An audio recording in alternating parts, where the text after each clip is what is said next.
Kita kembali lanjutkan diskusi kita di ujung telepon Sekjen P3 Onur Raufik dan Pak Ikrar Nusa masih bersama saya. Pak Ikrar, ini kalau kita melihat kasus yang ada di P3, kan sudah ada forum islahnya sebenarnya. Betul. Nah, sebenarnya yang harus dijadikan pegangan ini adalah internal partai sendiri atau surat keputusan Menkumham yang menjadi dasar pembentukan kelengkapan di DPR.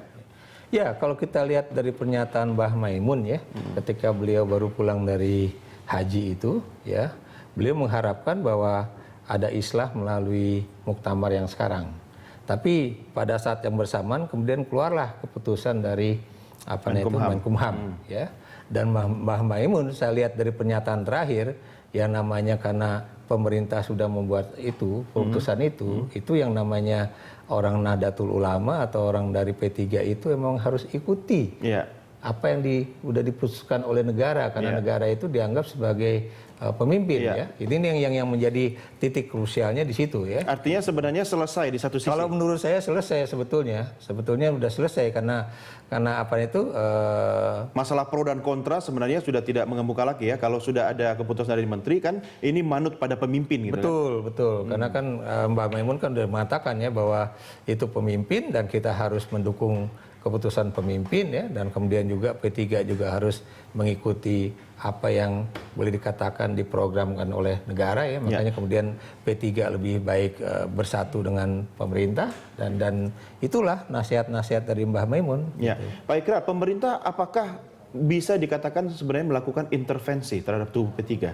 Begini, ini menjadi satu yang kerepotan juga ya, karena itu kan usulan P3 itu kan keluar pada masa Menkumham masih Amir Samsudin. Dan kemudian diproses ya. Betul. Dan proses keluarnya itu kemudian pada masa yang baru Pak Lawli ya, kalau salah ya.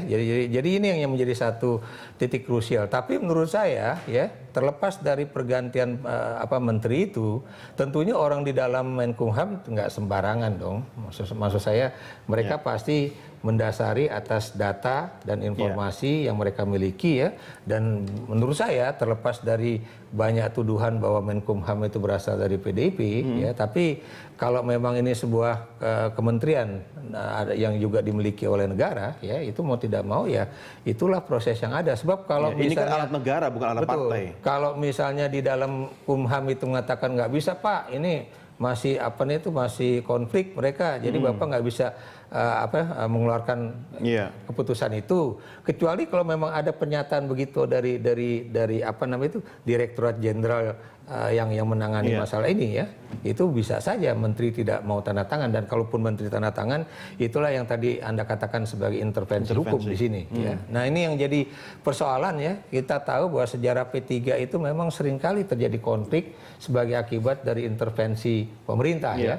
Tapi intervensi pemerintah dalam arti bahwa kita tahu di masa Orde Baru itu kalau pemimpin P3 itu dianggap bisa membahayakan perolehan suara Partai Golkar, nah itu biasanya diintervensi itu ya, kayak Pak S. Hamin Tarja dulu ada kasus, ditaruh. Pada saat itu partai-partai pendamping Golkar tidak pernah dibuat kuat gitu ya? Betul ya, khususnya P3 ya. Kenapa cukup eksis tapi jangan terlalu kuat. Betul ya, jadi mereka tidak boleh tidak ada, karena biar gimana pun itu sebagai bayang-bayang dalam demokrasi ya.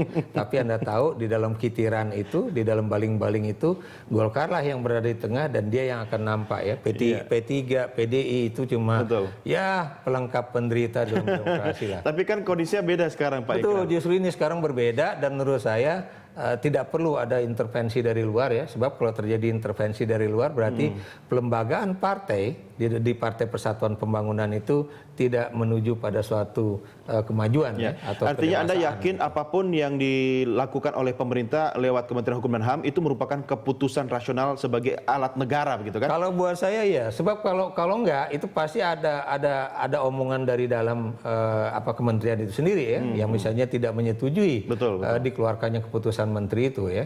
Sebab kalau itu memang sudah dikeluarkan oleh kementerian dan ditandatangani oleh menteri, itu berarti melalui satu proses yang dalam tanda kutip rasional. Iya, tapi memang undang-undang mengatakan bahwa setiap ada perubahan kepengurusan struktur organisasi harus segera dilaporkan kepada Kementerian Hukum dan HAM. Dan kebetulan Mas Romi dan teman-teman ini tanggal 18-nya sudah melaporkan. Nah, cuma karena tanggal 15 itu libur ya kan, 20 itu pelantikan presiden, baru sekarang keluar SK-nya. Saya ke Pak Onur Raufik lagi. Pak Onur Raufik, Ya, Ini kalau kita lihat peta politik sekarang, ini kan sangat jelas kecenderungannya bahwa kubunya Pak Jan Faridz itu berada di koalisi Merah Putih. Sementara Anda dan teman-teman itu mendukung koalisi Indonesia Hebat. Sebenarnya ini yang bertarung apakah P3 murni internal atau antar dua koalisi? ya. Kami bukan bertarung, ya. Setelah kami melakukan evaluasi hasil muktamar, akhirnya kami memutuskan untuk bergabung di koalisi Indonesia Hebat. Alasannya apa, Pak? Sebetulnya di dalam hasil Mukernas di Bandung tanggal 7-8 itu sudah kita dari P3 sudah mengusulkan beberapa nama yang patut dicapreskan. Yang pertama adalah Pak Surya Dharma Ali sendiri. Ya. Yang kedua ada nama Pak JK dan ada nama Pak Jokowi. Betul. Jadi sebetulnya kami pertama kali yang sudah mengusulkan untuk itu. Ya. Ya. Nah, dalam perjalanannya tanggal 23 Maret Pak Surya Dharma Ali datang ke Gelora Bung Karno. Nah, hal itu sebetulnya belum dikomunikasikan dan dimusyawarahkan dengan beberapa pimpinan partai. Ya. Dari situlah mulai muncul pergeseran atau pergerakan ke arah politik yang mendukung kepada Pak Prabowo. Ya. Pak Onur-Rafiq, ini kalau kita bicara siapa yang sebenarnya syah menjadi ketua umum atau yang mana yang tidak, sebenarnya kan di kubu manapun masing-masing memiliki pendukung, pengikut atau umatnya sendiri-sendiri. Apakah ini bukan sebagai sebuah potensi perpecahan dalam P3? Saya pinjam istilah Pak Ikrar tadi, P3 sendiri sudah mewarisi tradisi atau pernah ada sejarah berbagai perpecahan seperti ini. Bagaimana Anda mensikapinya? Ya. Sekarang ini seperti yang dijelaskan oleh Pak Ikrar tadi bahwa sebetulnya urusan ini sudah selesai. Jadi kami sebetulnya sudah mulai bicara ke depan. Yang pertama adalah kita melakukan konsolidasi. Konsolidasi ini adalah salah satunya marilah kita bersama-sama bergabung untuk membesarkan partai ini. Yang kedua adalah secara ke depan kita sudah harus memulai mengkritisi, membicarakan mengenai isu-isu strategis. Ya. Seperti yang dikemukakan oleh Presiden, isu tol laut. Isu tol laut ini menjadi penting sekali untuk meningkatkan daya saing kita di pasar regional ASEAN maupun di pasar global. Kemudian belum yang urusan pangan yang selama ini kita masih mendatangkan beras dari luar negeri. Ya. Belum lagi urusan energi, ya, di mana kita sendiri punya satu potensi energi terbarukan yang belum digali dengan sempurna. Misalnya, biodiesel berbasis CPO.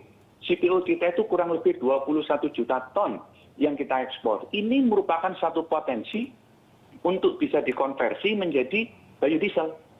Nah, kami dengan teman-teman pengurus lain sudah mulai berbicara dan berpikir karena kami adalah bagian dari pemerintah, kami ingin sudah memberikan masukan-masukan pada isu-isu yang sangat strategis tersebut. Ya, Pak Onur-Rafiq, apa yang dijanjikan oleh Koalisi Indonesia Hebat terhadap P3? Tidak ada janji, Mas, karena kami dalam satu tim, pemerintahan, kami bicarakan bersama. Ada suatu persoalan kita bicarakan bersama. Dan malahan sekarang di antara Koalisi Indonesia Hebat sudah mulai ada satu pertemuan rutin di antara para sekjen. Nah, di forum itulah penyelesaian persoalan-persoalan kita bicarakan bersama. Janji-janji mengenai kekuasaan, mengenai jabatan, sama sekali kita tidak bicarakan. Ya. Oke, baik Pak Onur-Rafiq, kita break lagi, kita akan kembali di segmen berikutnya. Pemirsa tetap bersama kami segera kembali sesaat lagi.